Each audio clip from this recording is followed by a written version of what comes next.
At 5 am on October 20, 1962, Chinese soldiers on the border at Tagla Ridge near the Namkachu Valley in the Himalayas fired 2 signal lights into Indian territory.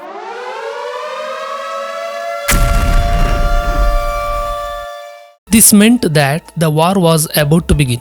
From there, the carnage began on both sides. While the Chinese were firing from 76 mm guns and 120 mm mortars, the Indian soldiers on this side were fighting with old weapons. While there were about 20,000 soldiers on the Chinese side, only 600 soldiers on the Indian side came to the battle. Some teams were on other sides. India was defeated miserably in this war. More than 1,300 Indian soldiers were martyred. About 1,700 soldiers went missing. Many more were caught in the snow and died in cold without food or water. A few more were caught by Chinese soldiers and arrested and sent to Chinese prisons. The Aksai Chin region, which was part of India until then, was added to China.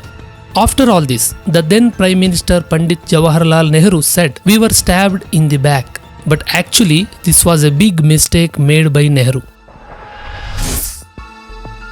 Nehru is praised as Chacha Nehru, the builder of modern India. Yes, he was a great freedom fighter, politician, and served the country immensely.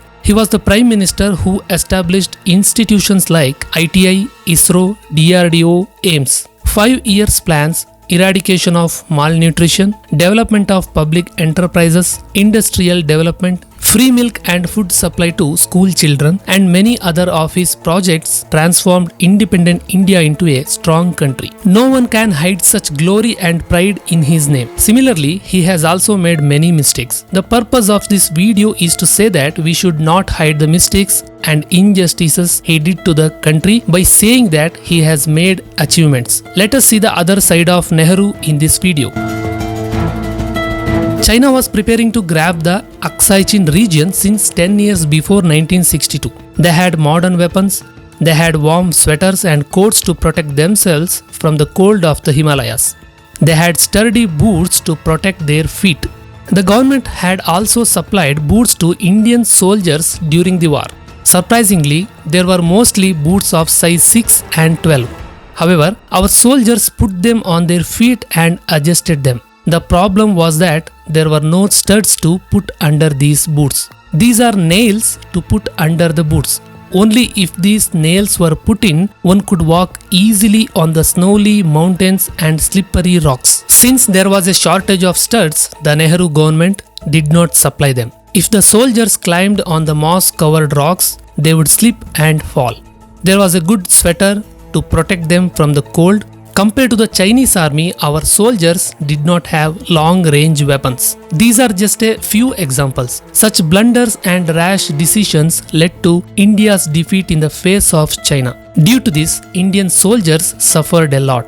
At that time, Brigadier John Parashuram Dalvi was arrested by the Chinese army and spent 7 months in a Chinese jail. After being released from there and coming to India, he wrote his entire war experience in a book titled Himalayan Blunder and pointed out the mistakes of Prime Minister Nehru, Defense Minister Krishna Menon, etc. This book was released in 1969. This book was banned by the then Indira Gandhi government. Daughter Indira did not like any army officer to spread slander about her innocent father. Jawaharlal Nehru was a very different person, a rich man who lived a luxurious life. The first and biggest mistake made by Mahatma Gandhi ji was to accept Nehru as his disciple and raise him to the level of making him the Prime Minister. Jawaharlal Nehru was talking about peace by saying that India and China are bhai-bhai, while China was preparing for war. But instead of preparing Indian soldiers for war, Nehru only looked to maintain his image at the international level. As a result of all this, the Indian army was not properly prepared for a war. The soldiers did not have the weapons required for war. Here Nehru made another big mistake. This mistake still haunts our country as a curse. He brought the people of Tibet and gave them land here. To escape the Chinese attack, Dalai Lama came to India in 1959 with the Tibetans. Then the world leader, Prime Minister Nehru, held talks with Dalai Lama. gave him permission to stay here and made India a Dharmachatra. Now, more than 1 lakh Tibetans are in India. Tibetans live comfortably in Mundagodu in Karnataka and Bailakuppe near Kushalnagara.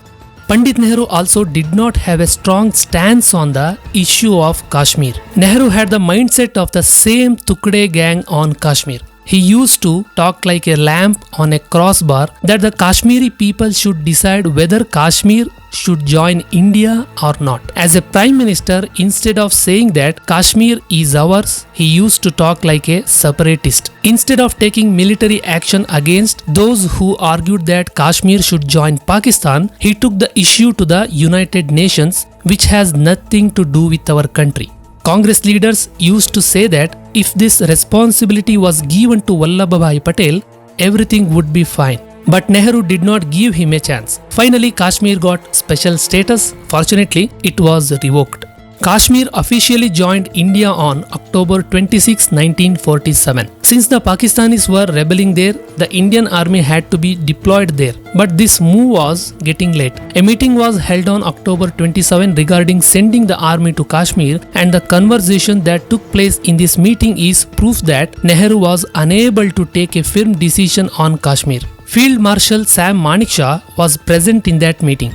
According to him, in this meeting, Prime Minister Nehru talked about Kashmir and the United Nations. Home Minister Sardar Vallabhbhai Patel, who lost patience and asked, Jawaharlal, do you want Kashmir or do you want to give it away? Then Prime Minister Nehru said, of course I want Kashmir. To this Patel said, please give your orders. Without waiting for Prime Minister's reply, he turned to Manekshaw and said, you have got your orders.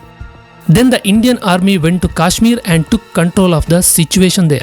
Vallabhbhai Patel is a man of steel. He had worked as a tough-minded ruler when all the states were included in India. In 1946, there was a debate about who should be the president of the Congress. There was an opinion that whoever became the president would become the prime minister. At that time, the British said it was appropriate to make Nehru the president. There were 15 people in the Congress working committee. Out of them, 12 people argued that Vallabhbhai Patel should be the president. Then Nehru went to Gandhiji. Gandhiji tried to convince everyone.